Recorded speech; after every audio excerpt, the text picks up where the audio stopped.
Well, hey y'all, this is Sara Webb with Go With The Flow Couple, and today I'm going to show you how to make a red velvet cake with coconut icing. Please be sure that you click that subscribe button and click the like button, and leave us a comment below. What's your favorite cake or dessert that you like to make during the holidays?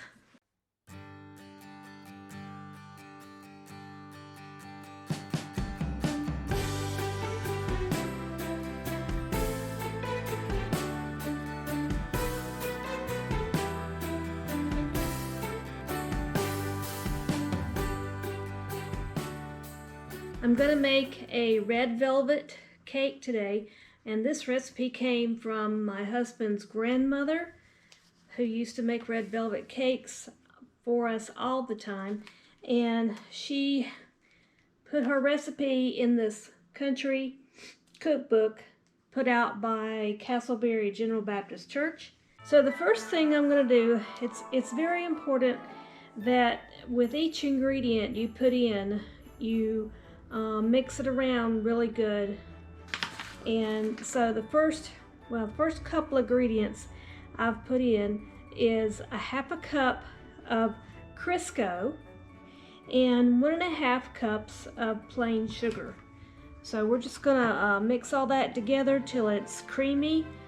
Always make sure you have a spatula with you so you can scrape around the edges of your bowl.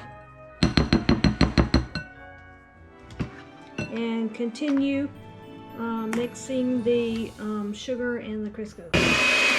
So you're going to mix this for about 2 to 5 minutes, and as you mix it, it's going to become real fluffy and creamy, and when it reaches that creamy consistency, that's when you're going to add the next ingredient.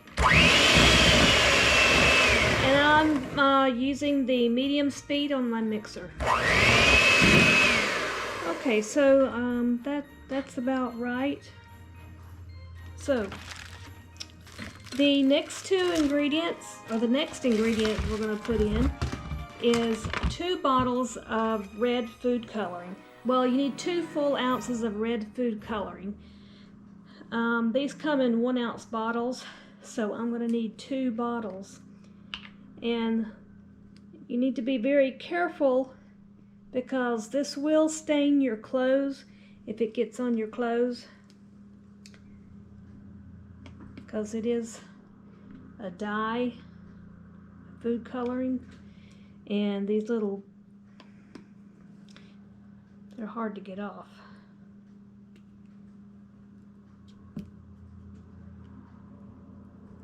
Right there, so we'll just pour that all in there. There's one.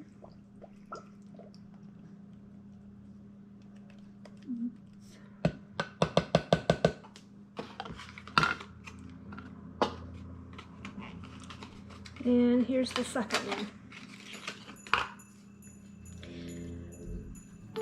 In the past, I've taken these little seals all the way off, but if you'll just take them off just a little bit, you won't have as big a mess of food coloring. So just squirt all that out.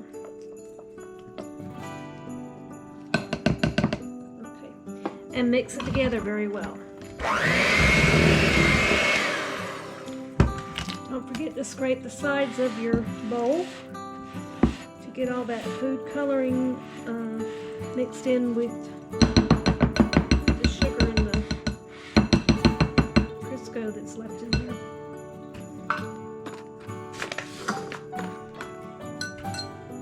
And then you can just discard the empty bottles. Okay, the next ingredient is 2 eggs. Now you don't really have to let the eggs stand till they get to room temperature. You can go ahead and use them cold. Some people like to let them come to room temperature, and that's fine. I'm not a professional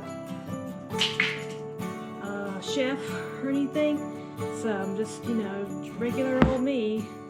And this is what I've always done. It's always turned out just fine. So here we go, 2 eggs. make sure you mix them very well. Okay, that's mixed pretty good. Our next ingredient that we're going to add is vanilla. And again, you can have artificial vanilla flavoring or pure vanilla extract, whichever is your choice. So we need 1 teaspoon of vanilla.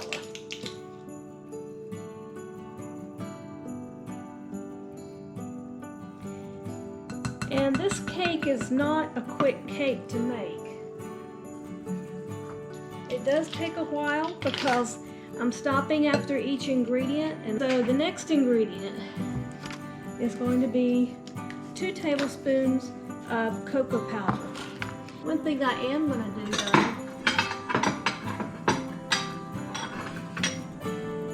I'm going to sift the powder into my bowl and then put it in my batter mix. Okay, so I need 2 tablespoons of cocoa powder. And these are level tablespoons. Make sure you get them level. Okay, there's 1 tablespoon. And the way I sift this with my sifter is just give it little bumps against the palm of my hand. And now we're just going to put it in our batter. Pour that all in our batter there. Scrape it out.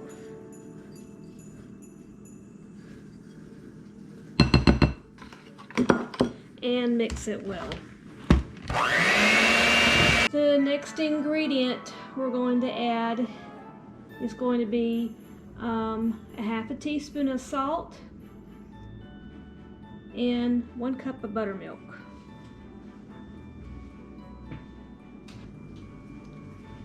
Now, the original recipe called for using all-purpose flour, but I'm using self-rising flour. And I know that the reason you use salt and soda with plain flour is it has no rising capabilities in it. So I'm just going to add, but my self-rising flour already has baking soda and powder in it, but we're just going to add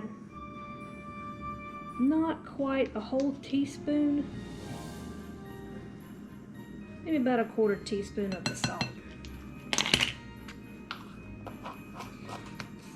So this is my buttermilk. Doesn't matter, again, doesn't matter what brand you use, just as long as it's buttered milk. Mine just happens to be gourmet buttermilk. So 1 cup.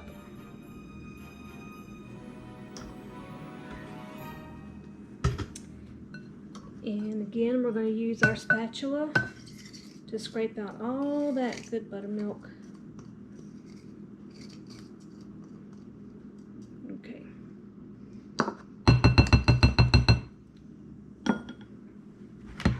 And again, mix it all together. And then we're going to put in 2½ cups of flour. This is a brand new flour sack. Doesn't matter what brand of flour. I just happen to have Walmart's Great Value. And I'm gonna sift the flour.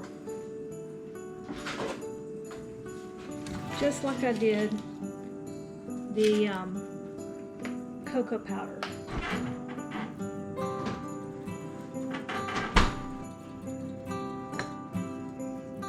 Another way that you can mix the flour and the buttermilk together is put a little bit of both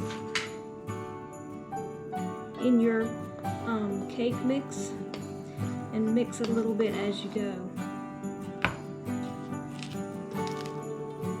Alright, so it has to be sifted to get all the lumps out.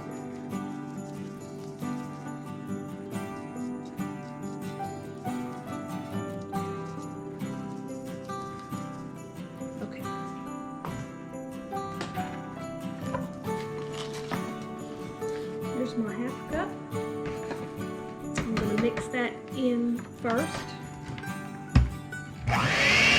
And I would just mix it around a little bit to begin with, just so it doesn't all make a big floury, poofy mess. And then start out on low speed and then work your way to medium. Level. All right, there's another half cup.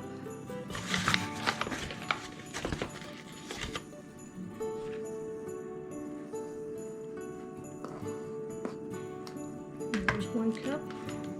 All right, dump that in there. Mix that 1 cup around. Okay, we still need 1 more cup of flour. I got mix on my hand. Okay, 1 more cup of flour.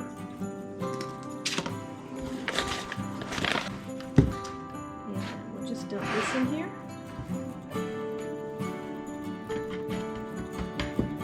And we're done with the flour.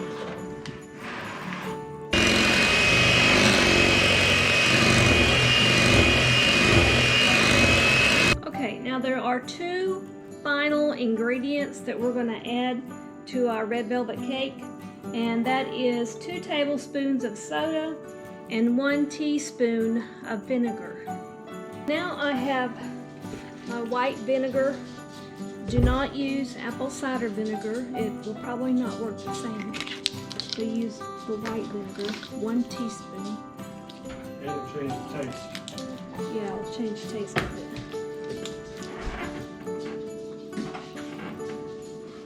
Making a Christmas cookie. Yeah, okay, so there's our vinegar and our soda, baking soda, not baking soda. Oh, what was that? I don't know what that was.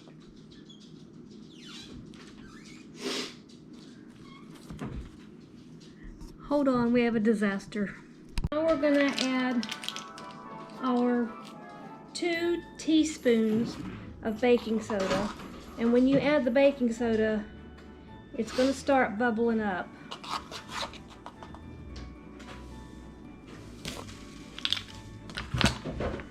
And this baking soda does not get mixed. It gets folded into your batter. So you make sure you fold it and get it mixed in there pretty well. So it's all mixed in there. I'm just going to give it a little taste.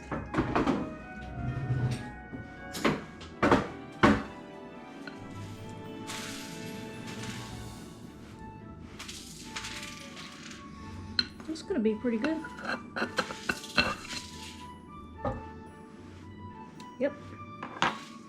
Alright.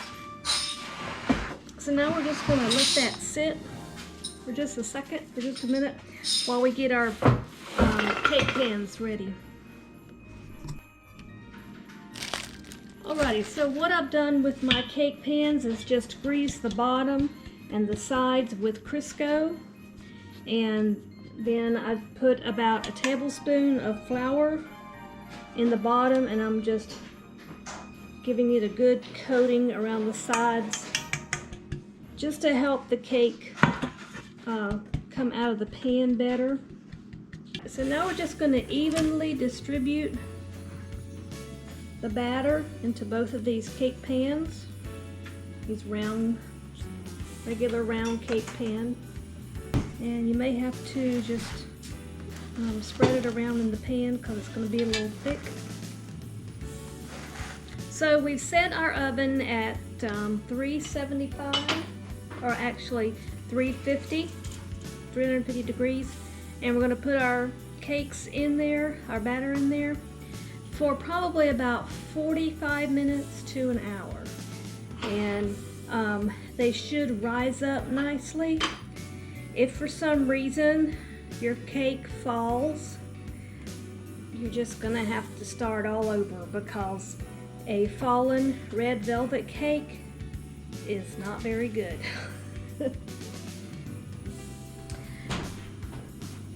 After you put your cakes in the oven,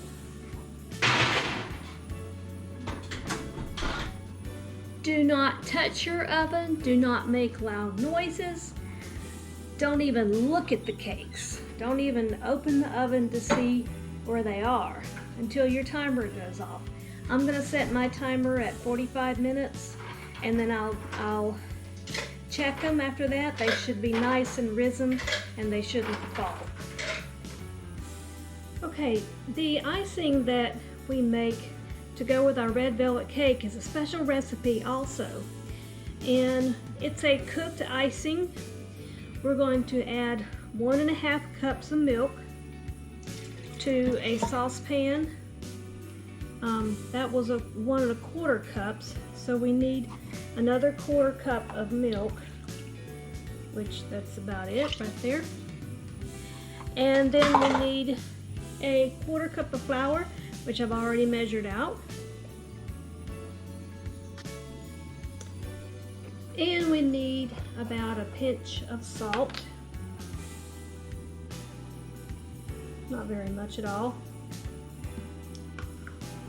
And we're going to cook the, we're going to mix it all together. So you want to take a whisk and just mix it all together just to make sure you get the lumps out of the flour. So now we're just going to take this, put it over our medium heat on our stovetop.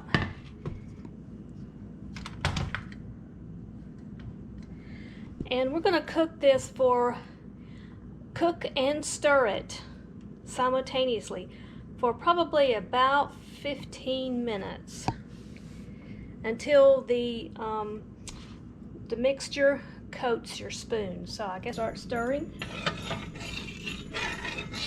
And you want to keep stirring and make sure that your mixture doesn't stick to the bottom of your pan. It's going to take a while. It may take a little bit longer than 15 minutes, but like I said, if you'll set it on your burner on about medium heat, that way you won't scorch your mixture.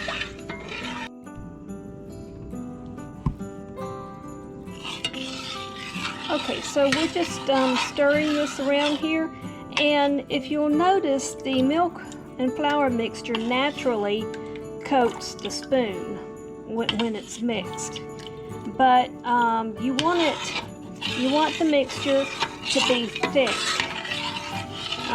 almost the consistency of like Elmer's glue.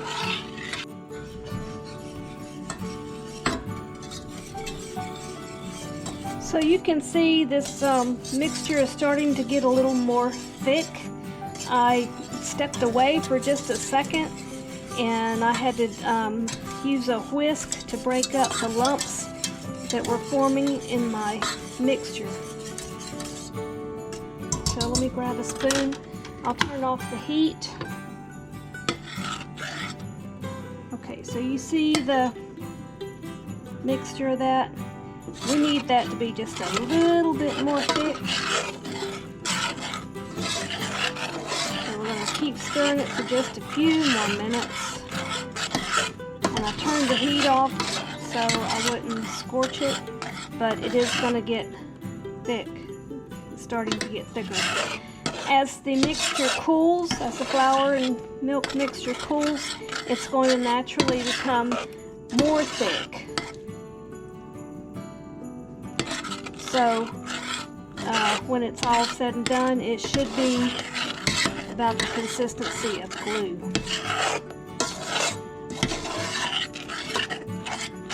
And we'll have to let this cool a lot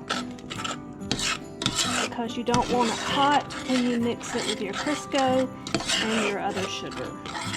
Alright, so see how thick that is? That's a good consistency there. Okay, we've taken our cakes out of the oven. And they look beautiful. You'll see how they're red and dark brown, beautifully marbled, and that's the way they should look. You shouldn't have any indentations in the center of your cake. So what I'm gonna do is just shake them around a little bit until they're loose, and it came right up with our Crisco. There we go, and that's what should happen. It should dump out in beautifully, and it did.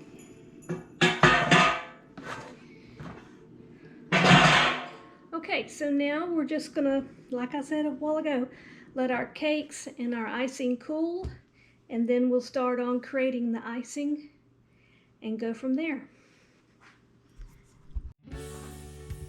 Our icing is now ready to be made. I have put 1 cup of sugar in this bowl, and I also need 1 cup of Crisco. And you combine those, mix those together just as before, so that they're creamy.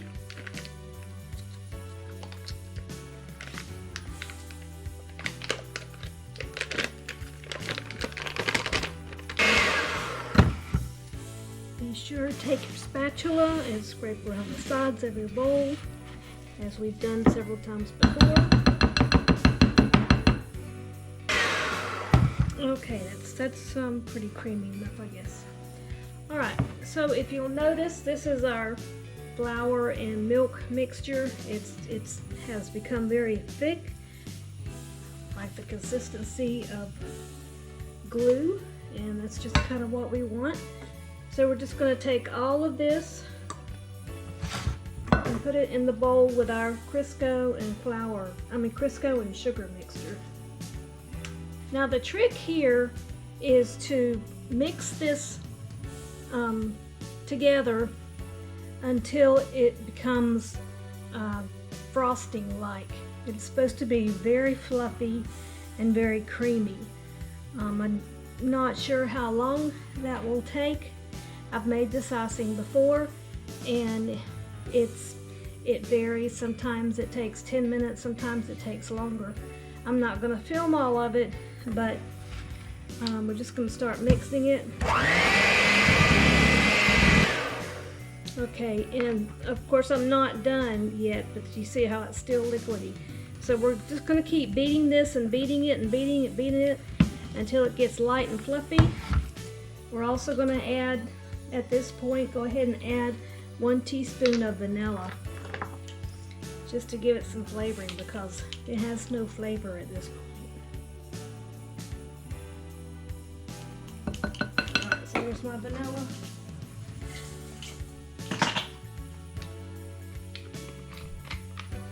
And we'll start beating it again, and when I get finished, I'll show you the finished product on the icing, and then we'll ice our cake.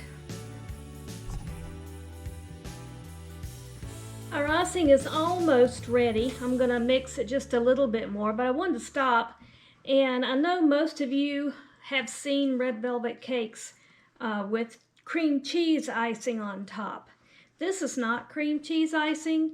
Paul's grandmother used to make this cake, and this is the icing that she always used for her red velvet cakes. And it's very good icing, especially when you put the coconut on top.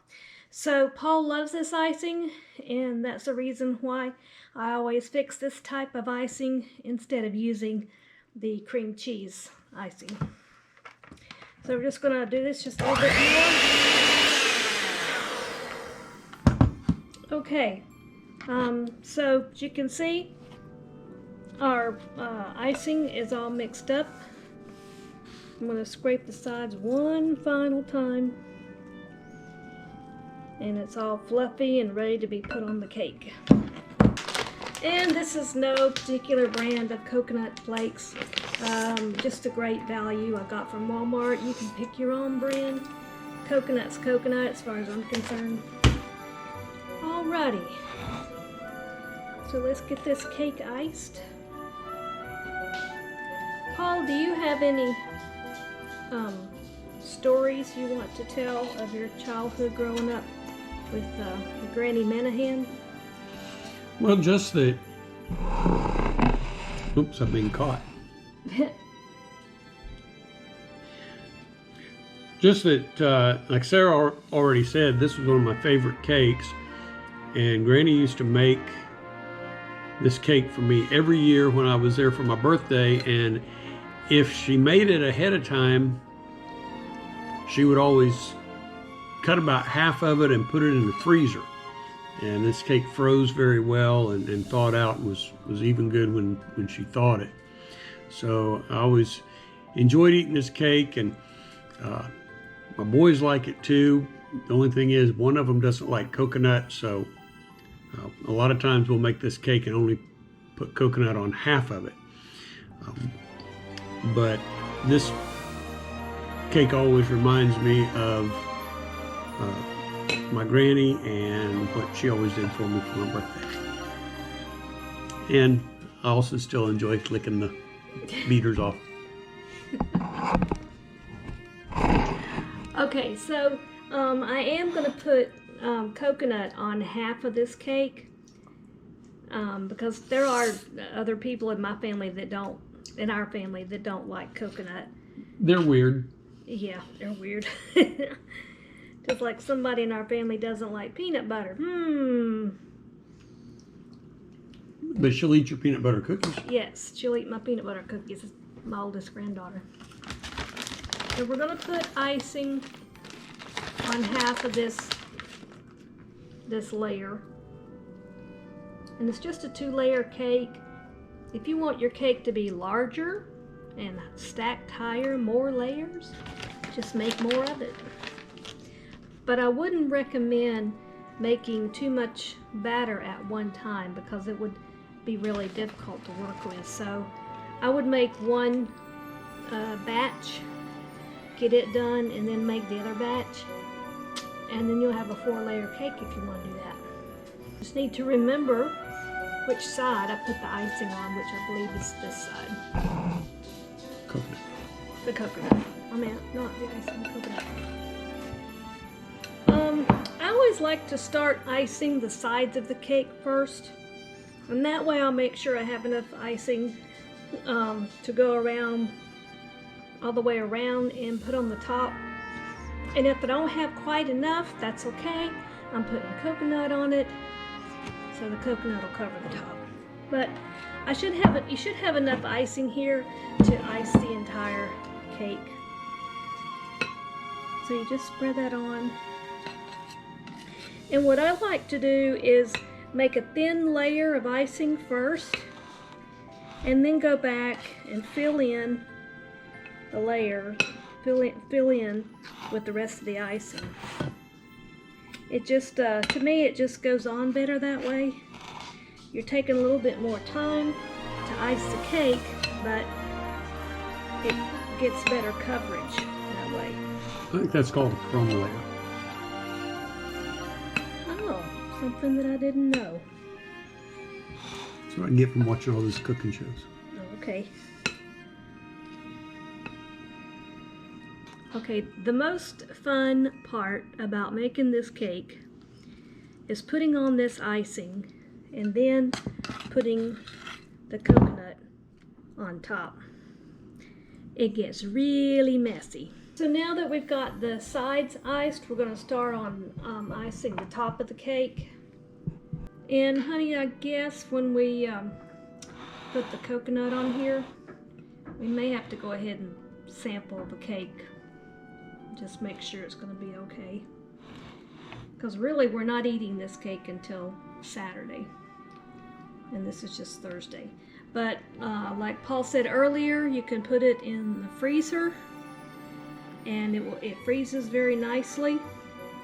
And then just take it out maybe a couple hours before you want to start cutting it, and it'll be fine. Now for the fun part, putting on the coconut. Now you may have a certain way that you know how to put coconut on the cake without getting messy. Me on the other hand, I'm just your everyday housewife, cook, so I don't have any special training on this. But I usually select to start with the sides. You remember where it was?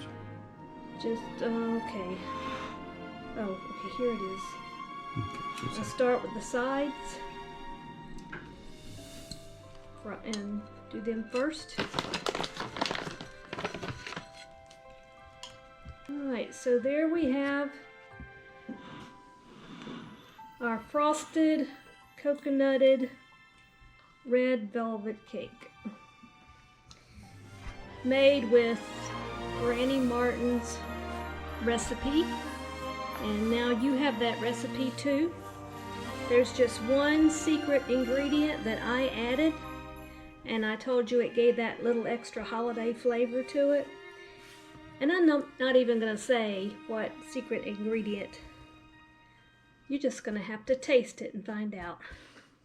Okay, we've decided to go ahead and cut a small piece out of this cake and try it.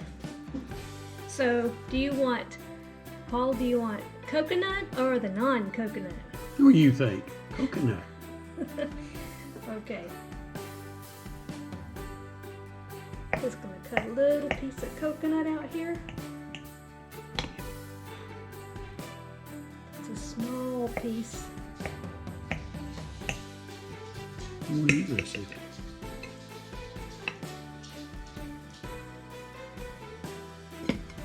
And look how beautiful that came out on the plate. And look at the inside. It's just a gorgeous red velvet cake. You can see all that delicious coconut there on top, and it's so moist in the middle. So now, here's the real test of the cake. I'm going to give Paul a little fork. Let him taste it.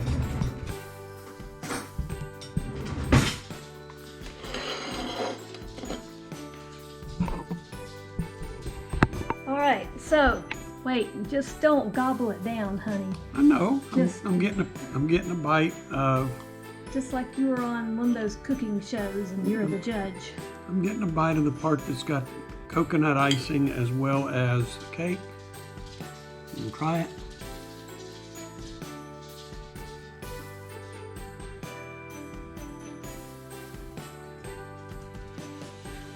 Has a little bit of a crunch to the crust, which is not bad. The icing, you can taste the shortening in it, but that's good. That's good. You definitely can taste the chocolate flavor in it.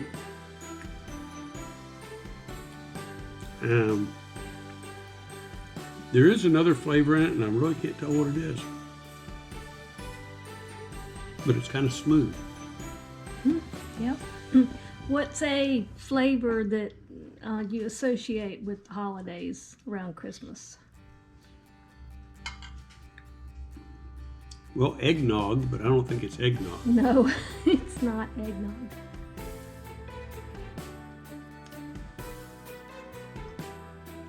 I don't know. Starts with a C. Cinnamon? Cinnamon. I don't just think of cinnamon as a holiday. I like cinnamon all the time. Yeah, it's good. Good job.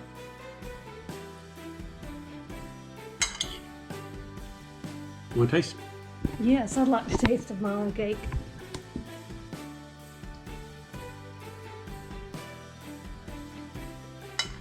It's still a little bit warm from being, baked. I didn't quite let it cool completely, but